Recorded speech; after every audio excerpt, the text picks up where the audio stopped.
We are studying Vistas, chapter number 4, The Enemy, and this is the part 5th of Enemy. अब तक हम पढ़ चुके हैं कि डॉक्टर सदाव ने उस अमेरिकन सोल्जर का सक्सेसफुली ऑपरेशन कर दिया है, वह होश में आ चुका है और डॉक्टर सदाव और उस POW के बीच में पहली कॉन्वर्सेशन हो चुकी है, जिसमें डॉक्टर सदाव से उसका सबसे पहला सवाल यही था कि आखिर डॉक्टर सदाव उस POW के साथ क्या करने वाले थे। अभी हम कहानी उससे आगे पढ़ते हैं। Sadav, Yumi tells me the servants feel they cannot stay if we hide this man here anymore. अब डॉक्टर सदाव के घर पर एक नई प्रॉब्लम शुरू हो गई है। डॉक्टर सदाव ने हाना को गेट पर खड़े हुए पाया और उसने जैसे ही हाना की तरफ देखा, पाया कि उसके चेहरे पर कुछ परेशानी के भाव थे। She was in trouble. और हाना ने डॉक्टर सदाव को नाम से एड्रेस करते हुए कहा, यूमी टेल्स मी, कि यूमी ने मुझसे कहा है, the servants feel they can not stay, कि नौकर ऐसा महसूस कर रहे हैं अब वो इस घर में नहीं रह सकते। इफ़, क्या कंडीशन है, किस कंडीशन पर रह सकते हैं और किस कंडीशन पर नहीं रह सकते। If we hide this man here any more, अगर हम इस आदमी को, इस POW को घर में और ज़्यादा रखते हैं, इसकी देखभाल करते हैं, तो हमारे नौकर बगावत पर उतर आए हैं। They can not stay here any more, वो और ज़्यादा घर में नहीं रह सकते हैं। She said, she tells me that they are saying that if you and I were so long in America that we have forgotten to think of our own country first.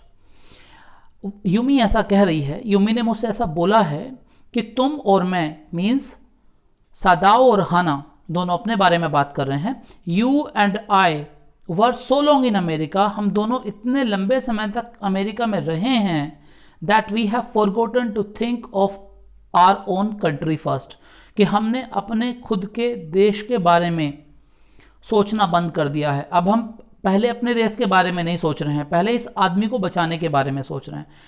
एक इंटरप्रिटेशन यहाँ पर उसको बचाने के पक्ष में नौकरों ने निकाल ली है। नौकरों ने एक आरोप लगाना शुरू कर दिया है इन दोनों हस्बैंड एंड वाइफ पर कि तुम इस आदमी के साथ ऐसा इसलिए कर रहे हो, इस आदमी को बचाने की कोशिश इसलिए कर रहे हो क्योंकि तुम बहुत लंबे समय तक अमेरिका में रह कर आए हो और तुम्हारी अमेरिकन्स के साथ सिंपैथी है।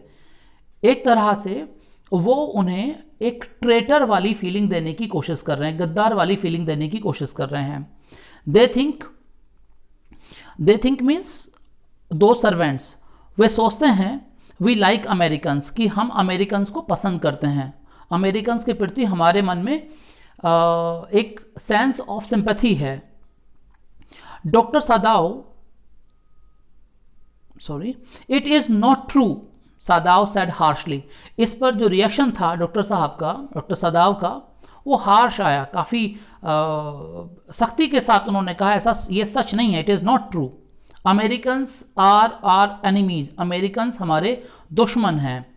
But I have been trained not to let a man die if I can help it, लेकिन मुझे ट्रेनिंग मिली है, I have been trained not to let a man die, कि मैं किसी भी आदमी को मरने न दूं, if I can help it, अगर मैं बचा सकता हूं, अगर मैं किसी भी व्यक्ति को बचाने में मदद कर सकता हूं तो मेरी ये रिस्पॉन्सिबिलिटी है, मेरी ये ड्यूटी है कि किसी भी कीमत पर मैं किसी व्यक्ति को मरने न दूं। Means I am performing my duty, I am performing the responsibility I have been shouldered with. The responsibility of a doctor is to save a patient and he is doing the same thing. The servants cannot understand that. हाना ने कहा servants को ये बात समझ में नहीं आती है। ठीक है, तुम अपनी ड्यूटी निभा रहे हो, सही बात है, लेकिन सर्वेंट्स को ये बात समझ में नहीं आती है। शी सैड एंक्शसली, उसने जब ये बात बोला वो बहुत चिंतित थी। इस बात को बोलते वक्त हाना बेहद चिंतित थी। नो ही अग्रीड, और सादाब ने भी सहमति जताई, हाँ मुझे पता है, उन्हें समझ में नहीं आती ये बात, आई एग्री, मैं मानता हूँ ये बात। Neither seemed able to any more and somehow the household dragged on. दोनों में से, नीदर मीन्स दोनों में से कोई सा भी, यानी कि हाना और सादाब में से कोई सा भी कुछ और बोलने की स्थिति में नहीं था। कुछ भी उनके पास, दोनों में से किसी के पास भी कुछ और कहने के लिए था नहीं। And somehow the household dragged on, और उसके बाद जैसे तैसे करके घर के काम होते गए। Somehow the house hold means chores, घर के काम, छोटे मोटे काम। ड्रैग्ड ऑन मीन्स खिंचते गए, चलते गए, जैसे तैसे काम चलता रहा। On the servants grew more watchful, लेकिन एक घटना घट गई उसके बाद कि जो नौकर थे उनके घर में वो ज़्यादा पैनी नज़र रखने लगे उनके ऊपर।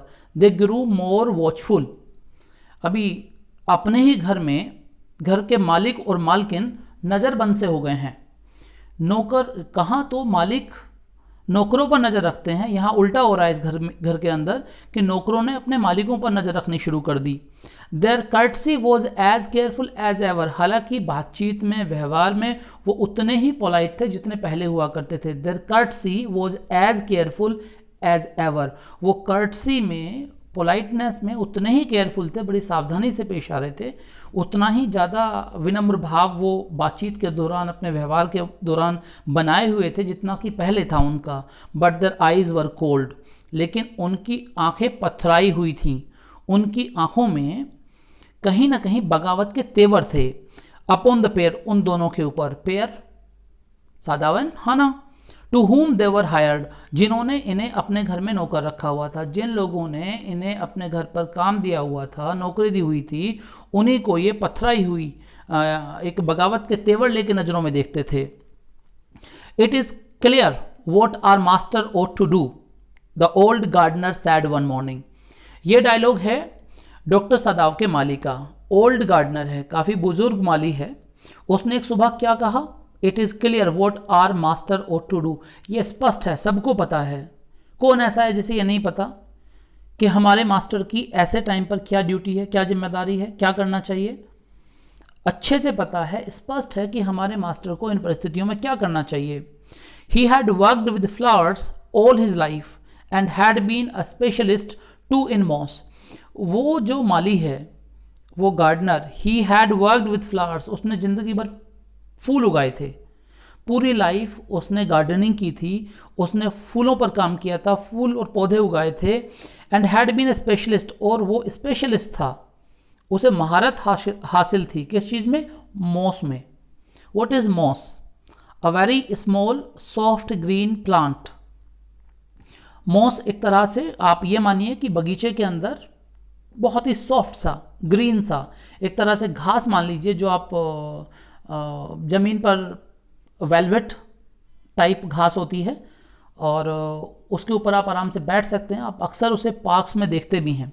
तो वो मॉस में स्पेशलिस्ट था, उसे उस घास को उगाने में महारत हासिल थी। For Sadao's father he had made one of the finest moss gardens in Japan. क्योंकि उसने सादाव के पिताजी के लिए, इसका मतलब वो काफ़ी पुराना गार्डनर था, सादाव के पिताजी के लिए उसने जापान के अंदर सबसे बेहतरीन, जितने भी जापान में सबसे बेहतरीन बगीचे थे, उनमें से एक बगीचा सादाव के पिताजी का था, जिसे बनाने में जो सारी मेहनत की थी वो इसी गार्डनर की थी। इसी गार्डनर ने सबसे बेहतरीन बगीचा बना कर दिया था सादाव के पिताजी को जापान के अंदर। Sweeping the bright green carpet constantly so that not a leaf और अ पाइन निडल मार the velvet of its surface. और वो क्या करता था, वो माली बार बार स्वीप किया करता था, झाड़ू लगाया करता था, किस चीज़ पर, द ब्राइट ग्रीन कारपेट, वो जो बिल्कुल ग्रीन कारपेट थी, ब्राइट ग्रीन कारपेट, एकदम चमकीली हरे रंग की, मतलब मॉस का बना हुआ बगीचा था तो ऑफ कोर्स ग्रीन कारपेट ही बिछेगी नीचे।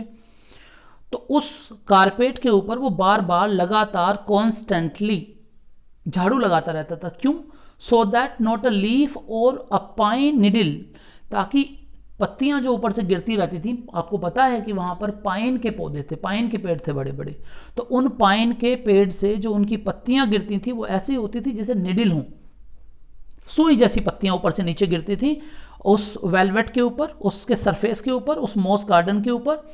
तो कहीं वो पत्तियां उसके ऊपर गिरकर उस मॉस गार्डन को, उस वेलवेट की जो चादर बिछी हुई है उसे खराब ना कर दें, इसीलिए बार बार उन्हें वो सकेड़ता रहता था, उन पर वो झाड़ू लगाता रहता था। My old master son knows very well what he ought to do. मेरे पुराने मालिक का बेटा यानी कि सादाव अच्छे से जानता है कि उसे ऐसी परिस्थितियों में क्या करना चाहिए। What he ought to do. He now said pinching a bird. और जब उसने ये बात बोली, जब उसने ये डायलॉग बोला, तो उसने कली नोच ली, बगीचे के अंदर से फूल की एक कली उसने नोच ली, फ्रॉम ए बुश, एक बुश के ऊपर से बोलते हुए, एज ई स्पोक। जब उसने ये डायलॉग बोला तो अपने गुस्से को दिखाने के लिए, अपने एंगर को जाहिर करने के लिए उसने उसी बगीचे के अंदर से एक बुश के ऊपर से, एक फूलों की झाड़ी के ऊपर से एक पिंच कर ली, एक नोच ली कली। When the man was so near death, why did he not let him bleed? जब ये आदमी मौत के इतने करीब था, मरने ही वाला था, तो इसे क्यों नहीं मर जाने दिया इस डॉक्टर ने, इस सादाव ने। Why did he not let him bleed? Bleed means उसका खून क्यों नहीं बहने दिया। खून बहता रहता और फाइनली वो मर जाता, तो क्यों बचाया उसे जब वो मौत के इतने करीब था। The young master is so proud of his skill to save life that he saves any life. ये आदमी, दैट यंग मास्टर, ये जो जवान मालिक है, युवक मालिक है हमारा, वो इतना घमंडी है अपनी योग्यता को लेकर, अपने स्किल्स को लेकर, कि वो लोगों की जान बचा लेता है, तो वो किसी की भी जान बचाएगा। हाँ, हमने माना उसके अंदर टैलेंट है, हाँ हम मानते हैं कि वो किसी की भी जान बचा लेता है, लेकिन इसका मतलब ये थोड़ी है कि वो किसी की भी जान बचाएगा, किसी की भी बचाएगा। The cook sad कंटेम्पचुअसली। ये डायलॉग किसने बोला? ये कुक ने बोला, जो डॉक्टर सादाव के यहाँ खाना पकाता है, कुक, उसका डायलॉग है। और जब उसने ये डायलॉग बोला, कैसे एक्सप्रेशन से? Contemptuous. Contemptuous means full of disrespect. This dialogue was spoken with disrespect. घृणा के भाव से ये डायलॉग बोला गया कि ये यंग मास्टर अपने आप को समझता क्या है, ये किसी की भी जान बचा लेता है तो किसी की भी बचाएगा। She spilt a foul snack. It's not he, it's she. जो कुक है वो एक फीमेल है। She split a foul snack skilfully and held the fluttering bird and let its blood flow into the roots of wisteria vine. अभी हमें इनके action से ये पता चल रहा है कि अपने गुस्से को अपने एक्शंस और रिएक्शंस के जरिए जाहिर कर रहे हैं। ये बात तो जब भी करते हैं बड़े रिस्पेक्ट से करते हैं, लेकिन इनके जो एक्शंस हैं, जो इनके भाव हैं, जो इनके बोलने का तरीका तो इनका पोलाइट है, लेकिन जिस तरह की हरकतें कर रहे हैं, वो हरकतों से पता लग रहा है कि ये अपने अंदर इन दोनों पति पत्नी के लिए घृणा लेकर घूम रहे हैं। तो पहले तो डायलॉग आया उस गार्डनर का, और अभी ये कुक का डायलॉग है, और वो भी कंटेम्पचुअसली वो बोल रहा है कि इसे इतना घमंड है अपने ऊपर कि किसी की भी जान बचाएगा। और उसके बाद उसने एक फाउल, एक मुर्गा टाइप पक्षी होता है, उसने उस पक्षी की गर्दन तोड़ दी, और बड़ी स्किलफुली तोड़ी, बड़े कमाल तरीके से उसने उसकी गर्दन को पकड़ा, मरोड़ दिया और तोड़ दिया। और उसके बाद क्या किया? द फ्लटरिंग बर्ड, फड़फड़ाते हुए इस पक्षी को पकड़ लिया, and let its blood flow, और उसके खून को गिरने दिया, इनटू द रूट्स, जड़ों के अंदर, ऑफ अ विस्तारा वाइन, एक बेल है विस्तारा वाइन। ये जो एक फ्लावरिंग प्लांट है जो डेकोरेशन के लिए इस्तेमाल किया जाता है, एक बेल है, इसके ऊपर फूल आते हैं जो दीवार पर चढ़ती है धीरे धीरे, वो वाली बेल है। उस बेल की जड़ों में उस पक्षी के खून को टपकने दिया। उसकी गर्दन, सबसे पहले तो उस कुक ने उस पक्षी को पकड़ा, उसकी गर्दन तोड़ी और उसके खून को लगातार गिरने दिया उसकी जड़ों में, विस्तारा वाइन की जड़ों में लगातार गिरने दिया। Blood is the best of fertilisers, said the old gardener, would not let her waste a drop of it. अब यहां पे एक डायलॉग भी बोला। क्या डायलॉग है? Blood is the best fertilisers. जो ब्लड होता है ना, सबसे बेहतरीन खाद होता है। और जो हमारा गार्डनर है ना, वो एक भी बूंद खून की बर्बाद नहीं करता। अगर ये पक्षी हाथ में आता हमारे गार्डनर के, तो वो एक भी बूंद इसकी जाया नहीं जाने देता। सारी की सारी बूंदें बेल की जड़ों में ही जाती, और वो भी बेल की जड़ों में ही डाल रही है। तो ये एक्शन भी दिखा रहा है कि वो कितने ज़्यादा गुस्से में हैं। It is the children whom we must think, Yumi said sadly. What will be their fate if their father is condemned as a traitor? It is the children, हमें कम से कम बच्चों के बारे में सोचना चाहिए। कम से कम हमें बच्चों के बारे में तो सोचना चाहिए। और ये बात यूमी ने कही दुखी होते हुए। यूमी ने बोला हमें कम से कम इन छोटे छोटे दो बच्चों के बारे में सोचना चाहिए। What will be their fate, इनका क्या भाग्य होगा। If their father is condemned as a traitor, अगर इनके पिताजी को देशद्रोही घोषित कर दिया जाता है। अगर एक देशद्रोही घोषित कर दिया जाता है डॉक्टर सादाव को, तो उसके बच्चों का क्या होगा, ये तो सोचना चाहिए कम से कम। They did not try to hide what they said from the ears of Hannah as she stood arranging the daisy flowers in the veranda nearby, and she knew what they spoke on purpose that she might hear. ये जो बातें वो कर रहे हैं खड़े होकर, चाहे वो कुक हो, चाहे वो गार्डनर हो, चाहे वो यूमी हो, ये बातें वो वहीं बगीचे में खड़े होकर कर रहे हैं, और पास में ही हाना भी है। हाना क्या कर रही है, अरेंजिंग द डेज फ्लावर्स, वो सुबह के जो फूल हैं उन्हें अरेंज कर रही है वरामदे के अंदर पास ही में। और जब वो ये बोल रहे हैं they did not try to hide, उन्होंने छिपाने की कोशिश नहीं की। They did not try to hide what they said, बिल्कुल निर्भीकता से बिना डरे उन नौकरों ने ये बात हाना के सामने बोली। हाना से उन्होंने इन डायलॉग्स को छिपाने की कोशिश नहीं की, क्योंकि हाना पास ही में खड़ी हुई थी, उन्हें पता था। हाना वरांदे में खड़े होकर अपने फ्लावर्स को अरेंज कर रही थी। एंड शी न्यू, और हाना को भी ये पता था, दे स्पोक ऑन पर्पस, कि वो ये सब जानबूझकर बोल रहे हैं, दैट शी माइट हियर, ताकि वो सुन सके।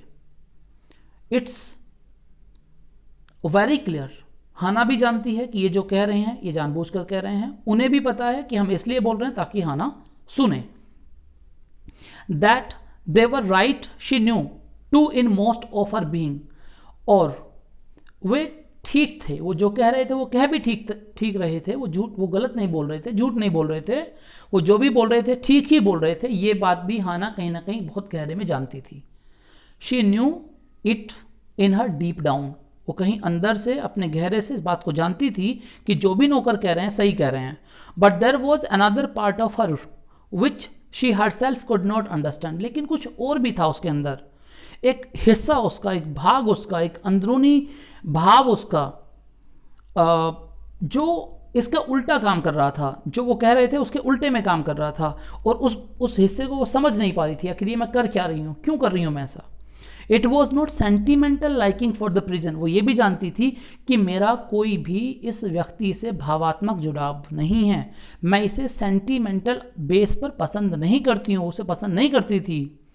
She had come to think of him as a prisoner, वो उसे एक कैदी के रूप में ही सोच रही थी, वो उसे कैदी से ज़्यादा कुछ भी मानने को तैयार नहीं थी। She had not liked him even yesterday, यहाँ तक कि कल भी जब वो उससे मिली थी उसे बिल्कुल पसंद नहीं आया था, वो उसे बिल्कुल पसंद नहीं कर रही थी। When he had said in his impulsive way, anyway let me tell you that my name is Tom, कल जब दोनों की बातचीत हुई, मुलाकात हुई, तो कल उसने तपाक से एक बात बोली थी हाना से, शायद दोस्ती बढ़ाने के अंदाज में उसने बात कही होगी, और बड़े इम्पल्सिव तरीके से, impulsive means suddenly, without thinking, तो उसने ये बात बोली थी। क्या बोला था, let me tell you that my name is Tom, मैं आपको बता दूं मेरा नाम टॉम है। कल ही उसने खुद को इंट्रोड्यूस किया था हाना से, अपना नाम बताते हुए कि मेरा नाम टॉम है। She had only board her little distant बो, और उसने इस पर क्या रिएक्शन दिया जब उसने कहा कि मेरा नाम टॉम है। हाना ने दूर खड़े होके बस आगे की तरफ हल्का सा झुक गई थी। ये एक जापानीज तरीका होता है टू एक्सचेंज प्लेजेंट्रीज, जब हम किसी से नमस्ते ये जो भी हमारा तरीका होता है विश करने का, जब हम विश करते हैं तो हम नमस्ते बोलते हैं, राम राम बोलते हैं, और कई तरीके हैं, good morning, good afternoon, so on, हम बहुत सारे तरीके यूज़ करते हैं यहाँ पर। लेकिन जापान में वो थोड़ा सा आगे की तरफ बो करते हैं, झुक जाते हैं। तो ऐसे ही ये भी आगे की तरफ झुक गई थी जैसे ही उसने अपना नाम बताया था। She saw hurt in his eyes, उसे उसकी आंखों में दर्द दिखाई दिया था। Hurt means pen.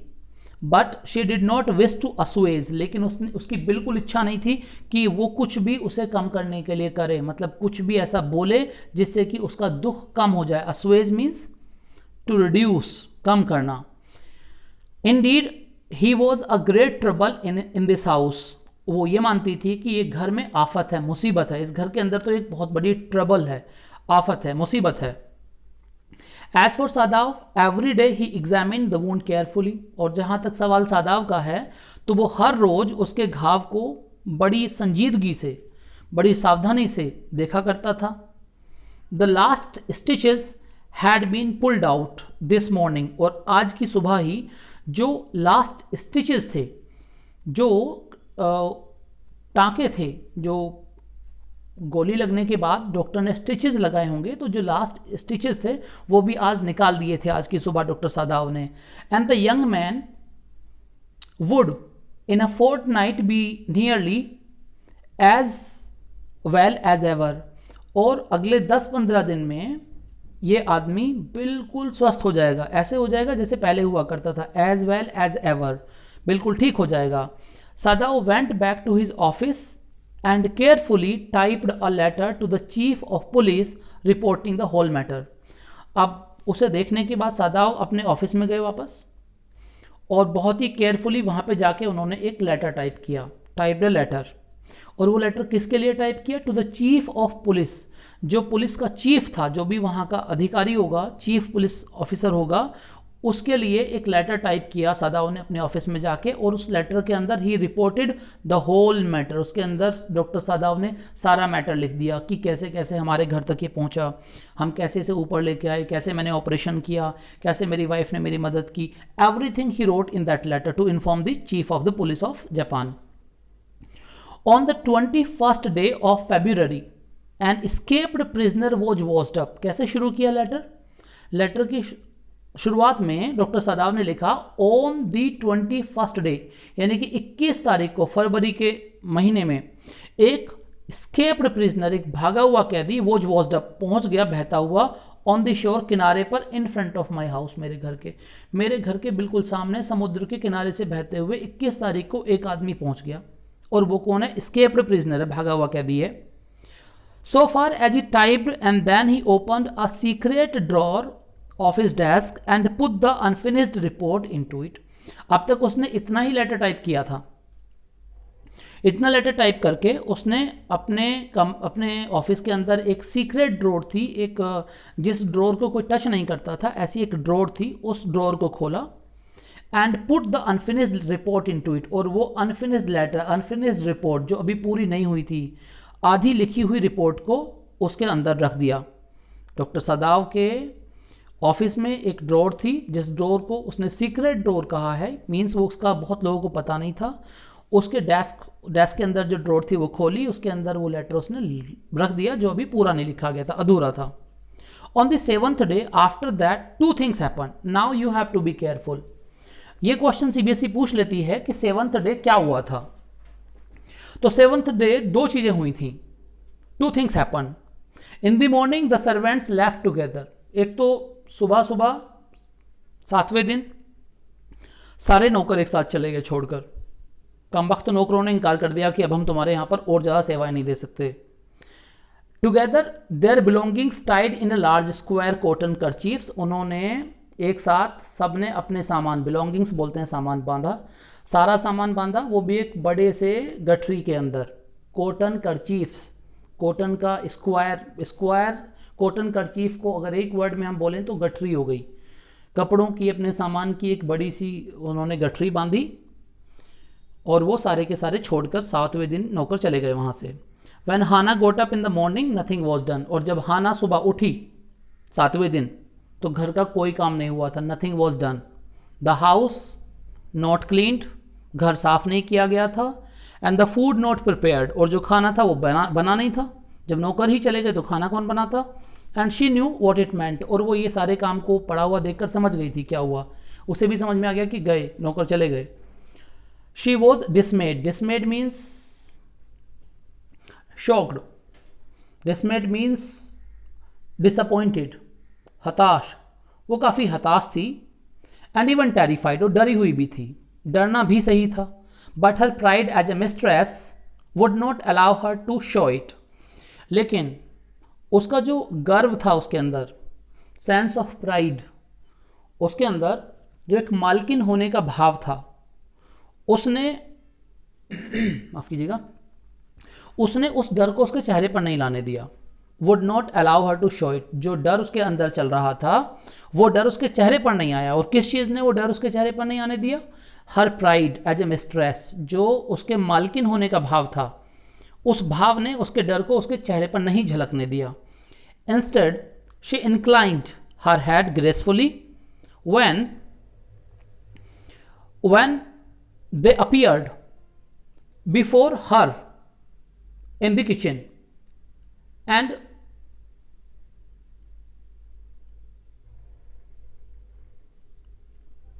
when they appeared before her in the kitchen, and she paid them off and thanked them for all that they had done for her.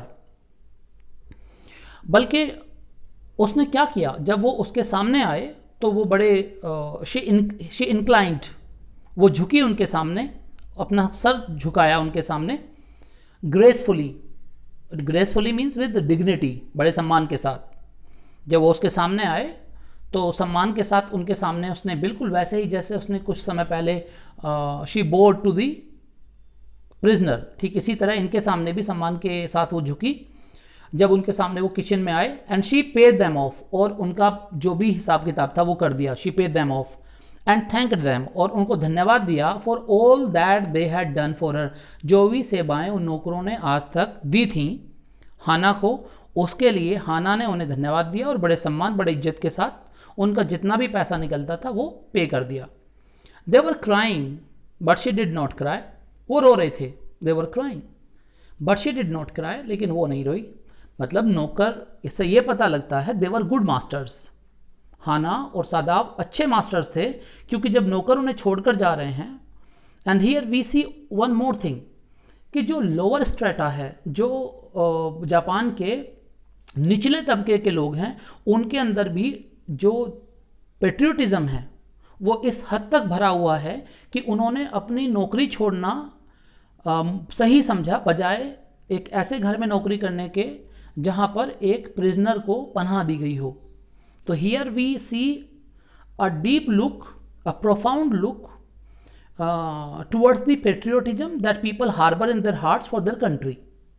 So they were crying but she did not cry, वे रो रहे थे लेकिन वो नहीं रोई। The cook and the gardener had served Sadao since he was a little boy in his father's house.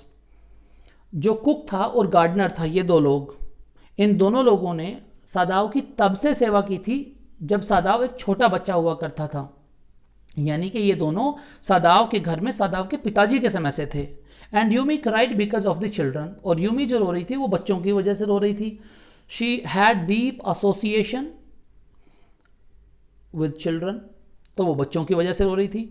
She was so grieving that after she had gone she ran back to Hana. She was so grieving, grieving means sad, वो इतने दुख में थी कि जब वो एक बार चली गई तो that after she had gone she ran back to Hana, वो एक बार फिर दौड़ कर वापस आई। इट्स वेरी फिल्मी, जैसे फिल्मों में होता है कि एक हीरो हीरोइन को छोड़ के चला जाता है फिर दोबारा भाग के आके मिलता है दोबारा, तो ठीक उसी तरीके से हाना दोबारा वापस दौड़ कर आई और उसने आकर हाना से मिली गले। इफ़, और क्या बोला, if the baby misses me too much tonight, अगर बच्चा रात में मुझे बहुत मिस करे, मुझे बहुत याद करे, सेंड फॉर मी, तो मुझे बुलावा भेज देना, send for me, call me, मुझे बुला लेना। I am going to my own house and you know where it is, मैं अपने ही घर जा रही हूँ और तुम जानती हो कि मेरा घर कहाँ पर है। तुम्हें मेरे घर का एड्रेस पता है, तुम किसी को भी भेजकर कभी भी मुझे बुलवा लेना घर से, अगर बच्चा मुझे बहुत ज़्यादा मिस करता है रात में तो। Thank you, Hana said smiling. Hana मुस्कुराई और उसने उसे धन्यवाद दिया इस बात के लिए। But she told her self, यहाँ पर डिटर्मिनेशन देखिए हाना का। लेकिन हाना ने खुद से कहा, she would not send for Yumi how ever the baby cried. बच्चा चाहे कितना भी रोले, तुझे नहीं बुलाऊंगी। खुद से कहा उसने, ये यूमी से नहीं बोला, खुद से कहा कि बच्चा चाहे कितना भी रोले, मैं यूमी को नहीं बुलाऊंगी। शी मेड द ब्रेकफास्ट, उसने ब्रेकफास्ट तैयार किया। And helped with the children, और बच्चों को नहलाया धुलाया। Helped with the children means she did whatever Yumi use to do for the children, वो सारे काम उसने किए। Neither of them spoke of the servants beyond the fact they were gone. दोनों में से, दोनों कौन, हाना और सदाव, हाना और सदाव दोनों में से किसी ने भी कोई बात नहीं की नौकरों के जाने के बाद, सिवाय इसके कि एक दूसरे से उन्होंने ये बता दिया था कि नौकर चले गए हैं। दोनों ने एक बार बात की, हाँ नौकर चले गए, बात खत्म। उसके बाद नौकरों के बारे में दोनों में से किसी ने भी किसी से कोई बात नहीं की। But after Hana had taken morning food to the prisoner she came back to Sadao. लेकिन हाना जब सुबह का ब्रेकफास्ट लेकर गई प्रिजनर के पास, तो उसके बाद वो लौटकर सदाव के पास आई। मीन्स हाना पहले जाके ब्रेकफास्ट देकर आई उस प्रिजनर को, उसके बाद वापस लौट कर आई, किसके पास आई, सदाव के।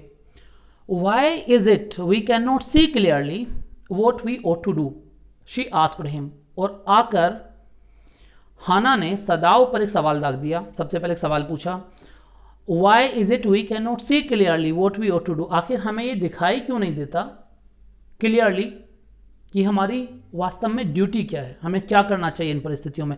हम ये तय क्यों नहीं कर पा रहे हैं कि इन हालातों में हमें क्या करना चाहिए, what we ought to do. Even the servants see more clearly than we do, हमसे अच्छी तरह से तो नौकरों को पता है, हमसे ज़्यादा अच्छा तो नौकर देख पा रहे हैं कि हमें क्या करना चाहिए। Why are we different from other Japanese, हम दूसरे जैपनीज से अलग क्यों हैं, हमारी सोच वैसी क्यों नहीं है जैसे बाकी जैपनीज की है। Sadao did not answer, Sadao ने कोई जवाब नहीं दिया। But a little later he went into the room where the prisoner was and said briskly, today you may get up on your feet.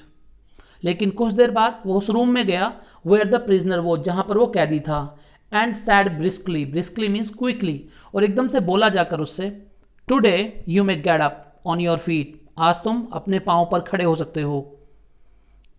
I want you to stay up, मैं चाहता हूं कि तुम खड़े हो, only 5 minutes at a time, कितनी देर खड़े होना है, एक बार में सिर्फ तुम्हें 5 मिनट जमीन पर खड़े रहना है, खड़े होके देखो, चलो खड़े हो जाओ। Tomorrow you may try it twice as long, और कल तुम्हें इससे 2 गुना खड़ा होना है, twice as long means 10 minutes. It would be well that you get back your strength as quickly as possible, अच्छा यही होगा जितनी जल्दी हो सके अपनी स्ट्रेंथ को वापस इकट्ठा कर लो, जितना जल्दी हो सकता है। गेट वेल तुम्हारे लिए अच्छा यही है, get back your strength means get well as soon as possible, जितनी जल्दी हो सकता है अपनी ताकत को इकट्ठा करो, जितनी जल्दी हो सकता है खुद को सही करने में मदद करो, यही तुम्हारे लिए अच्छा होगा। He saw the flicker of terror on the young face that was still very pale, और जब सदाव ने यह बोला, he saw the flicker of terror, एक भय की लहर उस यंग मैन के चेहरे पर साफ दिखाई दी, जिसका चेहरा अभी भी पीला पड़ा हुआ था। जब डॉक्टर सदाव ने कहा बेहतर यही होगा जल्दी से अपने आप को ठीक कर लो, ये सुनते ही उसके चेहरे पर एक भय की लहर थी और वो चेहरा पीला पड़ा हुआ था अभी भी। ओके द बॉय मरमर्ड, इसके बदले में उस लड़के ने कहा, धीमे से, बहुत धीमे से बोला, मरमर किया, ठीक है। Evidently he was determined to say more, और एविडेंटली मीन्स क्लियरली, क्लियरली वो कुछ और भी कहना चाहता था, उसने मन बना रखा था कि वो कुछ और भी बोलेगा। I feel I ought to thank you doctor for having saved my life, this is the sentence. I feel I ought to thank you, मुझे लगता है डॉक्टर मुझे आपको धन्यवाद कहना चाहिए। मेरी ज़िंदगी बचाने के लिए, for having saved my life. मुझे लगता है मुझे आपको धन्यवाद देना चाहिए क्योंकि आपने मेरी लाइफ बचाई है। Don't thank me too early, Sadao said coldly. और सादाव ने अपने चेहरे पर बहुत ही कोल्ड एक्सप्रेशन देते हुए, he was not excited when he received his thanks, जब उसे वो धन्यवाद मिला तो कोई चेहरे पे एक्साइटमेंट नहीं आया सादाव के, बल्कि बहुत कोल्ड चेहरा था। और क्या सेंटेंस बोला? Don't thank me too early, इतनी भी क्या जल्दी है धन्यवाद देने की। He saw the flicker of terror again in the boy's eyes. और इस बार फिर जैसे ही ये रिएक्शन सादाव का गया तो फिर से एक डर की लहर, एक आतंक की लहर, एक भय की लहर चेहरे पर साफ देखी जा सकती थी उस लड़के के। Terror as unmistakable as an animal's, बिल्कुल ऐसा भय उसके चेहरे पर उस समय मौजूद था जैसे किसी कटने वाले जानवर की आंखों में होता है। Unmistakable as an animal's. The scars on his neck were crimson, और जो घाव के निशान थे, स्कार्स घाव के निशान जो उसकी गर्दन पर मौजूद थे, वो बिल्कुल गहरे लाल हो गए एक क्षण के लिए, for a moment. Two scars what were they, Sadao did not ask. और सादाव ने भी वो निशान देखे थे उसकी गर्दन के ऊपर, लेकिन उन निशानों के बारे में सादाव ने कुछ भी पूछा नहीं था उस कैदी से। इन the afternoon the second thing happen, अभी तक एक ही चीज़ हुई थी, नौकर सारे एक साथ छोड़कर चले गए थे। दोपहर के बाद ये दूसरी घटना है, 7वें दिन की घटना है, keep in mind. In the afternoon the second thing happen, वो क्या थी? Hana working hard on accustomed labour. Hana मेहनत कर रही थी, आदत उसे मेहनत की थी नहीं। Accustomed labour, accustomed labour means she was not addicted, she was not used to this hard work, this labour. उसे इस चीज़ की आदत नहीं थी इतनी मेहनत की जितनी उसे करनी पड़ रही थी। और जब वो ये मेहनत कर रही थी, she saw a messenger come to the door in official uniform, जब वो बाहर मेहनत कर रही थी तो उसकी नज़र पड़ी एक मैसेंजर के ऊपर, जो वहाँ का जनरल है उसके दूत के ऊपर वो आ रहा था, और वो भी ऑफिशियल यूनिफॉर्म में वो आ रहा था। यानी यूनिफॉर्म के अंदर उसने एक मैसेंजर को अपने घर की तरफ आते हुए देखा। Her hands went weak and, उसके हाथ ढीले पड़ गए। हर हैंड्स वेंट वीक, कमज़ोर पड़ गए उसके हाथ। She could not draw her breath, वो सांस भी नहीं ले पाई। जैसे ही उसकी नज़र उस मैसेंजर के ऊपर पड़ी उसकी सांस फूल गई, वो सांस भी नहीं ले पाई। The servants must have told already, और उसके दिमाग में एक ही बात गई कि ये जो मैसेंजर आ रहा है इसके आने के पीछे सिर्फ एक ही कारण है कि नौकरों ने सब कुछ रिपोर्ट कर दिया, नौकरों ने सब कुछ पहले ही बता दिया। शायद नौकर यहाँ से गए और उन्होंने जाते ही बता दिया कि हमारे यहाँ पर हमने हार्बर किया हुआ है, पनाह दी हुई है किसी अंग्रेज को। She ran to Sadao gasping, उसने वहीं से दौड़ लगा दी सादाव की तरफ। Gasping means GASPING, gasping means हाँपते हुए, panting. Unable to utter a word, और सादाव के पास वो दौड़ती हुई पहुंची और उसके मुंह से एक भी वर्ड निकल नहीं पा रहा है। She is unable to speak even a single word, but by then the messenger had simply followed her, लेकिन तब तक उसके पीछे पीछे मैसेंजर भी वहीं पहुंच लिया, थ्रू द गार्डन से होते हुए, एंड देयर ही स्टूड, और वहीं वो खड़ा था। इधर डॉक्टर साहब बैठे हैं, उधर हाना खड़ी है, और हाना के ही बराबर में जाके वो मैसेंजर भी खड़ा हो गया।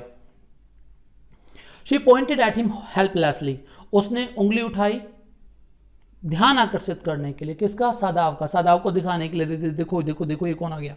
उंगली उठाते हुए उसने दिखाया उसकी तरफ, एंड शी वॉज हेल्पलेस, समझ में नहीं आ रहा था वो क्या करे। Sadao looked up from his book, Sadao किताब पढ़ रहा था बैठा हुआ, उसने अपनी किताब से ऊपर की तरफ देखा। He was in his office, the other partition of which was thrown open to the garden for the southern sunshine. वो अपनी ऑफिस में बैठा हुआ था सादाव, और वो ऑफिस कहाँ था? द अदर पार्टीशन, वो घर का ही एक दूसरा पार्टीशन था, दूसरा पार्ट, घर के बराबर में ही उसका ऑफिस था। Thrown open to the garden, जो बगीचे की तरफ खुलता था, और उधर से सदर्न साउथ की तरफ से सूरज की रोशनी अंदर आती थी। It was the southern sunshine part, you know the light of sun used to come inside from southern side, What is it? He asked the messenger and then he rose seeing the man's uniform. Doctor सदाव ने सबसे पहले एक ही सवाल पूछा, हाँ जी क्या बात है, व्हाट इज इट। उसने किससे पूछी ये बात, मैसेंजर से पूछी, और फिर खड़ा हो गया। And then he rose seeing the man's uniform, उस आदमी को यूनिफॉर्म में देखकर डॉक्टर साहब अपनी चेयर से खड़े हो गए और पूछा, हाँ जी क्या बात है। You are to come to the palace, the man said, आदमी ने कहा आपको महल में चलना है। You are to come to the palace. The old general is in pain again, जो हमारे जनरल साहब हैं, बूढ़े जनरल साहब, उन्हें दर्द उठ रहा है, उन्हें दर्द है बहुत ज़्यादा। ओह हाना ब्रेथ, इज दैट ऑल। हाना ने गहरी सांस लेते हुए कहा, बस इतनी सी बात है, वो उन्हें दर्द ही उठ रहा है, बस इतनी सी बात है। Is that all. All, the messenger exclaimed, messenger ने कहा ऑल, ये कम है। इज इट नॉट इनफ, अरे भैया जापान के जनरल को दर्द उठ रहे हैं और तुम कह रही हो कि ये बस इतनी सी बात है। इज इट नॉट इनफ, कि ये काफ़ी नहीं है। Indeed it is, she replied, I am, हाँ काफ़ी है काफ़ी है। उसने कहा आई एम सॉरी, मैं माफ़ी चाहती हूँ, मैं माफ़ी चाहती हूँ। When Sadao came to say goodbye, she was in the kitchen but doing nothing. जब सादाव हाना के पास आया गुड बाय बोलने के लिए, क्योंकि वो जा रहा था जनरल के पास, वो उस समय किचन में थी लेकिन कुछ कर नहीं रही थी। She was doing nothing. The children were asleep, बच्चे सोए हुए थे। And she said merely resting for a moment, वो बैठी हुई थी और एक क्षण के लिए बस आराम ही कर रही थी। सुबह से वो काम पर लगी हुई थी तो इस समय वो आराम कर रही थी। More exhausted from her work, from her fright than from work, वो इस समय ज़्यादा थकी हुई थी। एग्जॉस्टेड ज़्यादा थी किस चीज़ से, हर फ्राइट, फ्राइट मीन्स फ्रस्ट्रेशन, जो सब चल रहा था। मेंटली एग्जॉस्टेड थी वो, काम से उतनी थकी हुई नहीं थी, वो थकी हुई थी इन सारी घटनाओं से, इन सारी चीज़ों से जो उसके दिमाग में चल रही थी ज़्यादा। I thought they had come to arrest you, she said, उसने एकदम से कहा मुझे लगा वो तुम्हें गिरफ्तार करने के लिए आया है। He gazed down into her anxious eyes, Sadao ने घूर कर देखा उसकी चिंतित आंखों में। Anxious eyes, her eyes were full of worry for her husband. I must get rid of this man for your sake. मुझे इस आदमी से पीछा छुड़ाना ही होगा तुम्हारे लिए, तुम्हारे वास्ते। He said in distress, उसने दुखी होते हुए कहा। सदाव ने परेशान होते हुए, दुखी होते हुए कहा, मैं समझता हूँ कि मुझे बस आदमी से पीछा छुड़ाना ही होगा। Somehow I must get rid of him, मुझे कैसे ना कैसे करके, समहाउ मुझे इससे पीछा छुड़ाना ही है। Now this is the scene at general's palace. अभी जो हम हैं, अब जो आगे सीन होगा वो जनरल के पैलेस का है। Sadao goes to see the general, Sadao जाता है मिलने के लिए जनरल से। Of course the general said weakly, अब दोनों जनरल और सादाव एक दूसरे के पास में बैठे हुए हैं। डॉक्टर सादाव इस समय जनरल से बात कर रहे हैं और ये जो पहला डायलॉग है ये जनरल का है। Of course the general said weekly, general ने कमजोरी में कहा, काफ़ी कमज़ोर हो रखा है जनरल, और बोला सही है, आई अंडरस्टैंड फुली, मुझे पूरी बात समझ में आ गई, जो तुम कह रहे हो मुझे सारी बात समझ में आ गई है। But that is because I once took a degree in Princeton, so few Japanese have. हाँ लेकिन ऐसा इसलिए है क्योंकि मैंने ये डिग्री प्रिंसटन से ली थी, प्रिंसटन, और ऐसा बहुत कम जापानीज ने किया है, बहुत कम लोगों को के पास प्रिंसटन से डिग्री है। I care nothing for the man excellency, Sadav said, but having operated on the above line seems to be out of context, but it is not. ध्यान दीजिएगा, जो ऊपर की लाइन है उसे पढ़ के ऐसे लग रहा है जैसे आउट ऑफ कॉन्टेक्स्ट हो, लेकिन वो आउट ऑफ कॉन्टेक्स्ट नहीं है। ऊपर की लाइन से पहले डॉक्टर सदाव सब कुछ बता चुके हैं। किसे बता चुके हैं? जनरल को। और जनरल ने कहा अच्छा उसे भी बचा लिया तुमने। ट्राई एंड अंडरस्टैंड, ये लाइन यहाँ है नहीं जो मैं आपको बता रहा हूँ। यहाँ पर जब डॉक्टर सदाव ने पूरी कहानी सुना दी कि ऐसे ऐसे वो मेरे घर के बाहर आ गया, वहाँ पड़ा हुआ था, मैं उसे घर पर ले गया, बिल्कुल he was at the verge of death, it was quite impossible to save him, but I operated upon him and finally he is okay now, somehow he manage to survive. जब ये सारी बातें डॉक्टर साहब ने बता दी तो general साहब का डायलॉग आया, मैं समझ गया पूरी बात, लेकिन तुमने उसे भी कैसे बचा लिया? तो यहाँ पर डॉक्टर साहब ने कहा क्योंकि मैंने डिग्री ली थी प्रिंसटन से, वहाँ पे मैंने बहुत तमीज़ में अपना काम सीखा और ये बहुत कम जापानीज के पास है। और फिर डॉक्टर सादाव ने बोलना शुरू किया, I care nothing for the man excellency, महाराज मुझे थोड़ी सी भी परवाह नहीं है उस आदमी की, सादाव ने कहा, but having operated on him with such success, लेकिन इतनी सफलता से मैंने उसका ऑपरेशन कर दिया है, आप समझ रहे हैं, मैं उसे मार नहीं सकता था। मतलब मैंने I operated on him with such a success कि मेरी हिम्मत नहीं हुई कि मैं उसे ऑपरेशन के दौरान या बाद में कत्ल कर दूं, इतनी ज़्यादा मेहनत करने के बाद उसके साथ। Yes yes the general said, हाँ हाँ मैं समझता हूँ, जनरल ने कहा, it only makes me feel you more indispensable to me. इस घटना को सुनने के बाद तो बस मुझे ये फील आ रहा है कि तुम तो मेरे लिए अब और भी ज़्यादा ज़रूरी हो। वाई? क्योंकि डॉक्टर सादाव ही हैं, एक और सबूत दे दिया है जनरल को कि जब मैं उस इंसान को बचा सकता हूँ तो आपको भी बचा सकता हूँ। तो तो जनरल साहब को भी ये मानना पड़ा कि भाई तुम तो मेरे लिए बहुत ही इंडिस्पेंसिबल हो। इंडिस्पेंसिबल मीन्स नेसेसरी, तो मेरे लिए अब तो और भी ज़्यादा ज़रूरी हो गए हो। Evidently you can save anyone, दिख रहा है कि तुम किसी को भी बचा सकते हो। यू आर सो स्किल्ड, तुम इतने लायक और योग्य हो। You say you think I can stand one more such attack as I have had today. तुम क्या कह रहे थे कि जैसा अटैक मुझे आज आया है, एक और अटैक मैं ऐसा झेल सकता हूँ। यानी कि आज हार्ट अटैक आया था जनरल साहब को और अब वो ठीक हैं, तो बातचीत हो रही है दोनों के बीच में। और ऐसे में जनरल साहब बता रहे हैं या पूछ रहे हैं सादाव से, डॉक्टर सादाव तुमने अभी क्या बोला था कि मैं एक और हार्ट अटैक इस तरह का झेल सकता हूँ? Not more than one, सदाव sir, सदाव ने कहा, हाँ साहब एक ही झेल सकते हो, एक से और ज़्यादा तुमसे ना झेलेगा, एक ही झेल पाओगे। One more attack and you are gone. Then certainly I can allow nothing to happen to you, the general said with anxiety. फिर तो भाई मुझे तुम्हारा बहुत ख्याल रखना पड़ेगा। I can allow nothing happen to you, मैं कुछ भी तुम्हें होने ही नहीं दे सकता। I can allow nothing to happen to you, मैं तुम्हें कुछ होने ही नहीं दे सकता, जनरल ने कहा, और वो भी विद एंजाइटी, चिंता के साथ, क्योंकि अगर सादाव को कुछ हो गया तो जनरल साहब को कौन बचाएगा। His long pale Japanese face become expressionless which meant that he was in deep thought, और उसका पीला चेहरा, जापानीज चेहरा, बिकेम एक्सप्रेशनलेस, इस समय उसके चेहरे पर कोई भाव नहीं थे। जनरल का चेहरा अचानक से एक्सप्रेशनलेस हो गया, चेहरे के भाव सब गायब हो गए। इसका मतलब क्या था? He was in deep thought, वह कुछ गहरे में सोच रहा था, जनरल के दिमाग में कुछ चल रहा था। He was thinking over something very deeply. You can not be arrested, the general said, closing his eyes. Suppose you were condemned to death and the next day I had to have my operation.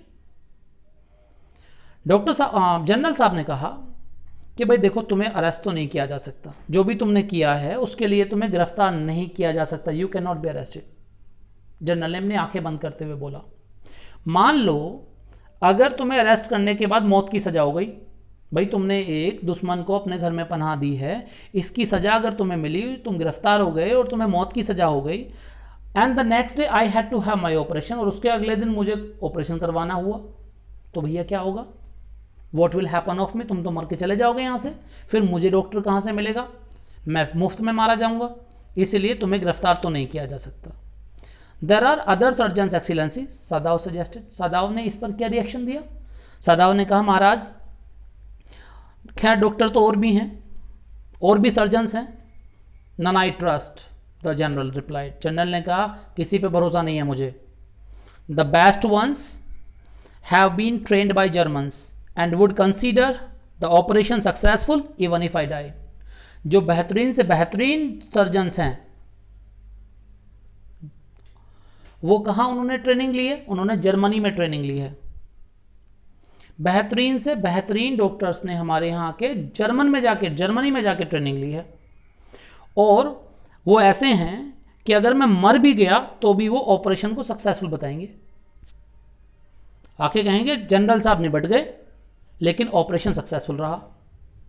I do not care for their point of view, मुझे उनकी बिल्कुल भी नहीं पड़ी है, मुझे उन doctors की, उन सर्जन्स की बिल्कुल भी नहीं पड़ी है, मुझे तुम्हारी पड़ी है। ही साइड, उसने आहा भरते हुए बोला, it seems a pity that we can not better combine the German ruthlessness with the American sentimentality। ये वाकई दुखद है, we can not better combine, कि हम इन दोनों को एक साथ नहीं मिला पाते हैं। किन दो चीज़ों को एक साथ नहीं मिला पाते हैं? एक तो जनरल रुथलेसनेस, यानी कि जर्मन के लोगों को और जर्मनी को पूरा राइटर ने यहाँ पर रुथलेस बताया है, क्रूरता बताया है कि उनके अंदर क्रूरता कूट कूट के भरी हुई है। और अमेरिकन्स को बताया है सेंटिमेंटल पीपल, उनके अंदर सेंटिमेंटल भावात्मक जो भाव हैं वो बहुत ज़्यादा हैं अमेरिकन्स के अंदर। ऐसा इसलिए भी है क्योंकि जो बक हैं, जिन्होंने चैप्टर लिखा है वो अमेरिका से ही हैं। हालांकि अमेरिकन लोगों को ज़्यादा सेंटिमेंटल बताते हैं जर्मन्स की अपेक्षा, जर्मन लोगों के अंदर सेंटिमेंटलिटी कम होती है। और ये जनरल साहब कह रहे हैं कि हम दोनों इन दोनों को कंबाइन नहीं कर पाते हैं, कि हमारे लोगों के अंदर अगर वो रुथलेसनेस आ जाए जर्मनी की और सेंटिमेंटलिटी आ जाए अमेरिका की, इन दोनों का कॉम्बिनेशन अगर होता तो तुम आराम से उसे मार देते, POW को तुम आराम से रगड़ चुके होते, लेकिन ऐसा तुमने किया नहीं क्योंकि तुम्हारे अंदर जर्मनी वाली रुथलेसनेस नहीं है। Then you could turn your prisoner over to the execution, वही सेंटेंस यहाँ पे बोला है। अगर ऐसा हो जाता, तुम्हारे अंदर भी वो रुथलेसनेस होती, तो तुम अपने उस कैदी को आराम से एग्जीक्यूट कर देते या करवा देते, आराम से तुम उस कैदी को सौंप देते। And yet I could be sure you would not murder me while I was unconscious, और फिर मुझे इस बात की पूरा कॉन्फिडेंस रहता, मैं इस बात से पूरा निश्चिंत रहता कि तुम मेरा बेहोशी की हालत में मर्डर नहीं करते। अभी इस सेंटेंस को, इस वाक्य को थोड़ा गहरे में समझने की ज़रूरत है। इस समय जनरल साहब, he is very cunning and clever, general साहब कह रहे हैं कि देखो भाई, तुमने उसे बचाया है, और अगर मैंने अगर तुमसे कहा कि जाके तुम उसे मार दो, तुमसे मैंने उसे मरवाने के लिए अगर दबाव बनाया, तो हो सकता है तुम उसे जाकर मार दो, लेकिन कल तुम मेरा ऑपरेशन करने आओगे तो हो सकता है कि तुम ऑपरेशन में मुझे भी निपटा दो, क्योंकि मैंने तुम्हें मजबूर किया उसे मारने के लिए। तो तुम्हारे अंदर जो है वो सेंटिमेंटलिटी ज़्यादा है, वो रुथलेसनेस नहीं है कि तुम उसे पचा पाओ। तो I could be sure, sorry, the general laughed, ये कह के general Hansa. He had an unusual sense of humour, general के अंदर कमाल का सेंस ऑफ ह्यूमर था, हंसी मजाक करने की कमाल की कला थी। As a Japanese could you not combine these two foreign elements, he asked, फिर भी उसने पूछा, भाई एक जापानीज होने के नाते क्या ये दोनों एलिमेंट, रुथलेसनेस एंड सेंटिमेंटलिटी, कि ये दोनों चीज़ें तुम्हारे अंदर नहीं हो सकती हैं? उसने किससे पूछा? डॉक्टर सदाव से पूछा। Now we will continue with the final and sixth part in the next video.